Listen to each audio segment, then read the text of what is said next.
বাকি সবগুলোকেই আমরা জামিনে ছেড়ে দিচ্ছি।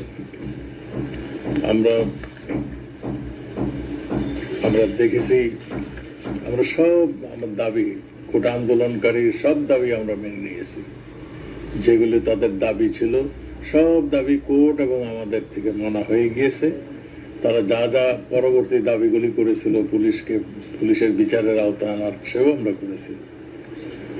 আমার মনে হয় এখন সময় আসছে আমাদের প্রিয় ছাত্র ভাইরে, তারা যেহেতু তাদের আর কোনো দাবি অবশিষ্ট নেই, তারা আন্দোলন থেকে তারা তাদের স্ব ক্ষেত্রে চলে যাবেন, এটাই আমরা আশা করি।